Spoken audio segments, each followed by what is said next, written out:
ಸಿರಿಗನ್ನಡವೇ ನನ್ನ ಉಸಿರಾಗಿರಲಿ, ಸ್ವರ್ಗಲೋಕವೇ ಕೊಟ್ಟರೂ ಬೇಕಾಗಿಲ್ಲ, ಕನ್ನಡ ಮರೆತೆಂದು ಬದುಕುವುದಿಲ್ಲ.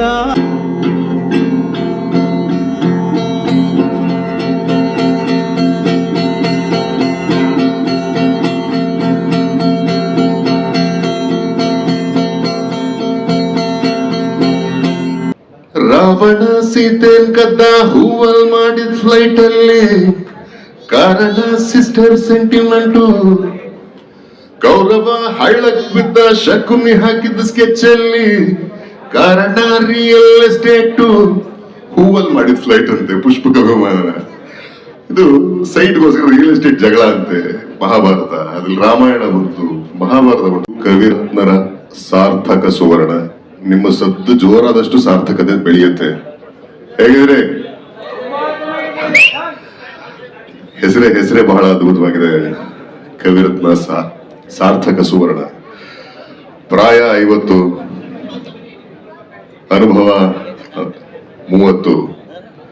ನನ್ನ ವಯಸ್ಸಿನ ಆಸ್ಪಾಸು. ನಾನು ಅವ್ರ ಬಗ್ಗೆ ಮಾತಾಡೋಷ್ಟು ಅಥವಾ ಈ ವೇದಿಕೆಯಲ್ಲಿ ಈ ಗಣ್ಯರ ಪಕ್ಕದಲ್ಲಿ ಅಷ್ಟು ಅರ್ಹತೆ ಯೋಗ್ಯತೆ ನನಗಿದೆ ಅಂತ ನನಗೆ ಅನ್ಸಲ್ಲ ಅಥವಾ ಇಲ್ಲ. ಆದ್ರೂ ಬಹಳ ಸಂಕೋಚದಿಂದ ಪ್ರೀತಿಯಿಂದ ಎರಡೂ ಸೇರಿ ಕೂತಿದ್ದೆ ನಿಮ್ಮ ಜೊತೆಗೆ. ನಿಮ್ಮ ಮಾತಿನ ಕೇಳಿ ಧನ್ಯನಾದೆ. 3,000 ಹಾಡುಗಳು. 3,000 ಹಾಡುಗಳು ಅಂದ್ರೆ ಇದರಲ್ಲಿ ಎಷ್ಟು ಬಗೆಯ ಜಾನರಗಳು, ಎಲ್ಲವನ್ನು 3 ದಶಕಗಳಿಂದ ಬರಿತ ಹಲವಾರು ಬಗೆಯ. ಇದರಲ್ಲಿ ವೇದ ಇದೆ, ಇದರಲ್ಲಿ ಖೇದ ಇದೆ, ವೇದ್ಯ ಇದೆ, ಕುಚೋದ್ಯ ಇದೆ. ಆಗ್ಲೇ ಹೇಳಿದ್ರಿ ಜಾಲಿ ಹಾಡು, ಖಾಲಿ ಹಾಡು, ಕೆಲವೊಂದ್ಸರಿ ಬೋಲಿ ಹಾಡು. ಇದೆಲ್ಲವನ್ನು ಕೊಟ್ಟು ನಮ್ಮ ಕಿವಿಗಳನ್ನ ತಣಿಸಿ, ನಮ್ಮನ್ನ ರಂಜಿಸಿ, ನಮ್ಮ ಜೀವನಕ್ಕೆ ಒಂದಷ್ಟು ಏನಂತೀವಿ ಟೆಂಪ್ಲೇಟ್ ಅನ್ನೋ ತರ ಸಾಹಿತ್ಯವನ್ನು ಬರೆದಂತಹ ಅದ್ಭುತವಾದ ಮಹಾನ್ ಸಾಹಿತ್ಯ. ಇದ್ರೆ ತಪ್ಪಾಗಲ್ಲ. ಅಂದ್ರೆ ಅವ್ರು ಹೇಳಿದ್ರಲ್ಲ, ಪ್ರಾಯ 50 ವಯಸ್ಸಿನ್ನು ಅಲ್ಲೆಲ್ಲೋ ಸಿಕ್ಕಾಕೊಂಡ್ಬಿಟ್ಟಿದೆ. ತುಂಬಾ ಹಿಂದೆನೆ ರಾತ್ರಿ 2 ಗಂಟೆಗೆ ಫೋನ್ ಮಾಡಿದ್ರು, ಇನ್ನು ಏನೋ ಕೆಲಸ ಮಾಡ್ತಿರ್ತಾರೆ, ಕಂಪೋಸ್ ಮಾಡ್ತಿರ್ತಾರೆ, ಅಥವಾ ಯಾವ್ದೋ ಒಂದು ಹಾಡು ಗೀಸ್ತಾ ಇರ್ತಾರೆ. ಅವರು ಅಷ್ಟು ಅಂದ್ರೆ ಹಿರಿಯರಾದ್ರೂ ಕೂಡ ನನಗೆ ಅವರು ಡಾರ್ಲಿಂಗೆ. ನಾನು ಮಾತಾಡೋದು ಸಂಬೋಧಿಸೋ ಡಾರ್ಲಿಂಗ್ ಅಂತ. ವಯಸ್ಸಿನ ನಂತರ ಯಾವತ್ತು ಕೇಳಲಿಲ್ಲ, ಪ್ರತಿಭೆ ಎಷ್ಟು ಅಂತ ಯಾವತ್ತು ಅವರು ಅಳಿಲಿಲ್ಲ, ಅದಕ್ಕೊಂದು ಮಾಪನವನ್ನ ಸೆಟ್ ಮಾಡಲಿಲ್ಲ. ಬಟ್ ಎಲ್ಲರ ಜೊತೆ ತಾನು ಒಂದಾಗಿ, ಎಲ್ಲರ ವಯಸ್ಸಿಗೂ ಎಲ್ಲ ಅನುಭವಕ್ಕೂ ತಕ್ಕನಂಗೆ, ಆಗ್ಲೇ ಹೇಳ್ದಂಗೆ ಹಂಸಲೇಖ ನನ್ನ ಗುರುಗಳು, ಅವರ ಸಮಕ್ಕೂ ಬರೆದ್ರು. ತದನಂತರ ಇಲ್ಲಿ ಇರ್ತಕ್ಕಂಥ ಕಲ್ಯಾಣ್ ಸರ್ ಇದ್ದಾರೆ, ಕವಿರಾಜ್ ಸರ್ ಇದ್ದಾರೆ, ಜಯಂತ್ ಕಾಯ್ಕಿಣಿ ಅವರು ಬಂದ್ರು, ಯೋಗರಾಜ್ ಭಟ್ರು ಬಂದ್ರು. ಎಲ್ಲರ ಜೊತೆಗೂ ತಾನು ನಡೀತಾ ತನ್ನದೇ ಆದ ಶೈಲಿಯಲ್ಲಿ ಕನ್ನಡ ಪದಗಳಿಂದ ನಮ್ಮ ಕಿವಿಗಳನ್ನ ಶ್ರೀಮಂತ ಮಾಡ್ತಾ ಬಂದಂತಹ ಈ ಒಂದು ಅದ್ಭುತ, ಅನನ್ಯ, ಅಮೋಘ, ಅಗಾಧ ಪ್ರತಿಭೆ ನಮ್ಮ ಕವಿರತ್ನರು, ನನ್ನ ನಾಗೇಂದ್ರ ಪ್ರಸಾದ್ ಅವರು. ನನಗೆ ಒಂದು ತುಂಬಾ ಅಂದ್ರೆ ಇದು ಒಂದು ಕೌತುಕ ನನಗೆ. ಯಾಕಂದ್ರೆ ಡಾರ್ಲಿಂಗ್ಸ್ ಒಂದು ನನಗೆ ಇದು ತುಂಬಾ ವರ್ಷಗಳ ಪ್ರಶ್ನೆ. ಅಂದ್ರೆ ಒಂದು ಅನ್ನದ ಅಗಳ ಸಾಕು, ಅನ್ನ ಬೆಂದಿದೆಯಲ್ಲ ನೋಡಕ್ಕೆ ಅನ್ನೋದಿದೆಯಲ್ಲ, ಆ ತರನೇ ಈ 3,000 ಹಾಡುಗಳಲ್ಲಿ ಎಷ್ಟು ಯಾವ ಹಾಡಾದ್ರೂ ಹುಡುಕಿ ಅದ್ರಲ್ಲಿ ಏನೋ ಒಂದು ತುಂಬಾ ವಿಶೇಷತೆ ಇರುತ್ತೆ. ಆದ್ರೆ ಒಂದು ಸಾಂಗ್ ನನ್ನ ತುಂಬಾ ಕಾಡಿತ್ತು.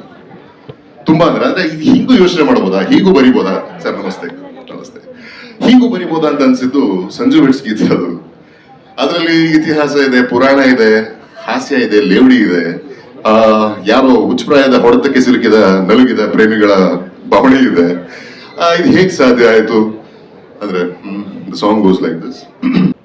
ರಾವಣ ಸೀತೆನ್ ಕದ್ದ ಹೂವಲ್ ಮಾಡಿದ ಫ್ಲೈಟ್ ಅಲ್ಲಿ, ಕಾರಣ ಸಿಸ್ಟರ್ ಸೆಂಟಿಮೆಂಟು.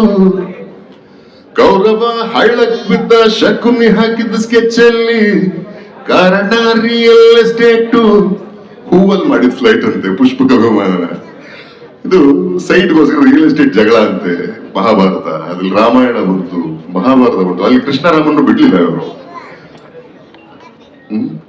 ನಾರಿ ಮದನಾರಿ ದ್ರೌಪದಮ್ಮ ತಗೊಳ್ಳಿಲ್ಲ ಕೇರು, ಸ್ಯಾರಿ ಬದಲಾಗಿ ಚೂಡಿದಾರ ಹಾಕೊಂಡಿದ್ರೆ ಗಿತ್ತ ಡೇಂಜರು. ಯಾರು ಸ್ವಾಮಿ ಕೊಡ್ತಾರೆ ಉತ್ತರ?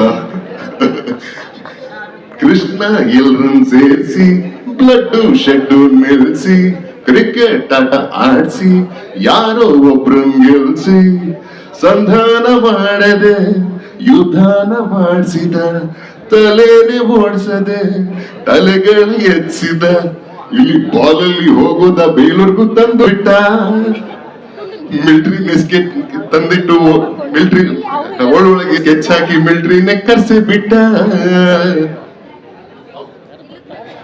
ಹೇಗೆ ಸಾಧ್ಯ ಈ ವಿಡಂಬನೆ, ಈ ಒಂದು ಅಂದ್ರೆ ಇದು ನೋಡಿ.